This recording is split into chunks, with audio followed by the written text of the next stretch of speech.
देखिए सर, मुझे आगा साहब की पता नहीं है। मैंने ये सुना है कि वो इंडिपेंडेंट कैंडिडेट ढूंढते हैं, तो मैं इंडिपेंडेंट कैंडिडेट उनका सपोर्ट करूंगा। ये बात ये भी है कि जो वोट भी डालेंगे अंदर, वो थोड़ा ही बोलेंगे कि हमने भाजपा को डाला।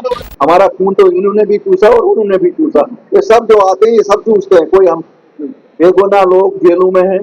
जम्मू कश्मीर में कोई भी सियासी फॉर्मेशन हो, जब तक वो दिल्ली के साथ नहीं चलेगी, वो जम्मू कश्मीर के लिए कुछ नहीं कर सकता। पहले रिपोर्ट का डालें, उसके बाद देखिए सर, मुझे आगा साहब की पता नहीं है। मैंने ये सुना है कि वो इंडिपेंडेंट कैंडिडेट ढूंढते हैं, तो मैं इंडिपेंडेंट कैंडिडेट उनका सपोर्ट करूंगा। हमें तो पता नहीं, इंडिपेंडेंट काफी सारे लोग होंगे। हम तो अपनी पार्टी का कैंडिडेट उठा रहे हैं अपने चुनाव निशान पे। हम किसी को सपोर्ट नहीं कर रहे। हमारी दोनों जगह कैंडिडेट अपनी पार्टी के नाम से होंगे। अगर वो बहुत श्योर है तो उनको कैंडिडेट उठाना चाहिए। मैंने कहा बीजेपी नहीं सी। अगर आंकड़ों की बात करें, मैं तो प्योर मैथमेटिक्स की बात करता हूँ। 28 एमएलए भाजपा के पास हैं, 88 एमएलए टोटल हैं।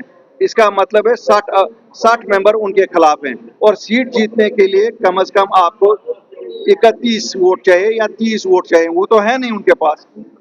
बात तो सच है अगर आंकड़ों की बात करें, लेकिन ये बात तो आंकड़ों की नहीं है। ये बात ये भी है कि जो वोट भी डालेंगे अंदर, वो थोड़ा ही बोलेंगे कि हमने भाजपा को। भाजपा ने हमारे साथ ज्यादती की है, उनको दरबार में होना चाहिए, पूरा दरबार में होना चाहिए। इसमें क्या, वो पता नहीं मुझे सुनील शर्मा साहब कहाँ से ये बयान देते हैं और किसके लिए ये बयान देते हैं, कम से कम हमें तो ये मालूम नहीं है। हमारा खून तो इन्होंने भी चूसा और उन्होंने भी चूसा। ये सब जो आते हैं, ये सब चूसते हैं। कोई हम बेगुनाह लोग जेलों में हैं। पहलगाम वाक़या जब हुआ, उसके बाद सरकार ने कहा कि हमने उस वाक़े के लोग पकड़ लिए, लेकिन शक के जुमरे में 600 नौजवान अभी बंद है। अगर पकड़े गए, मारे गए लोग, जिन बेचारों को शक के बिना पे पकड़ा है, उनको तो छोड़ो। कह रही है, मैं भी तो वही कह रहा हूँ। मुझे इतनी पता है कि कुछ कठुआ के जेल में रखे गए, कुछ उन राजौरी के जेलों में रखे गए, कुछ जम्मू कश्मीर से बाहर रखे गए। एलओपी साहब को वो चीज हमें बोलनी चाहिए। क्यों? एलओपी साहब के पास तो हर लिस्ट होगी।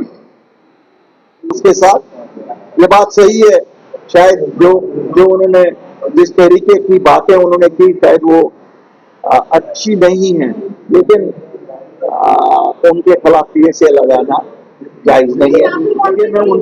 मैं तो उनका नुमाइंदा नहीं हूँ, मैं ये कह सकता हूँ वो क्यों नहीं हटा रहे हैं। लेकिन बात वही आई, जब उनको आप लोग वो तू महमा करेंगे कि वो तो सेंटर के पास वाला हम तक है नहीं, वो तो गवर्नर साहब ने ये लगाया। तो मैंने कहा ना, ये तू महमा नहीं, अब हमें चलाते वो तो मैं शुरू से आपको ये कहता रहा हूँ, जम्मू कश्मीर में कोई भी सियासी फॉर्मेशन हो, जब तक वो दिल्ली के साथ नहीं चलेगी, वो जम्मू कश्मीर के लिए कुछ नहीं कर सकता। अब कोई कोवर्टली चलेगा, कोई ओवरटली चलेगा। बाकी बात तो सच यही है कि इनको उनके साथ ताउन करके चलना पड़ता है, और कभी उसकी ये भी वजह है कि हम ज्योग्राफी तौर पे पाकिस्तान के नजदीक है, चाइना के नजदीक है। आप देखिए, मुल्क के किसी हिस्से पे इसका असर नहीं है जो अफगानिस्तान और पाकिस्तान में हो रहा है, लेकिन जम्मू कश्मीर पे डायरेक्ट असर होगा।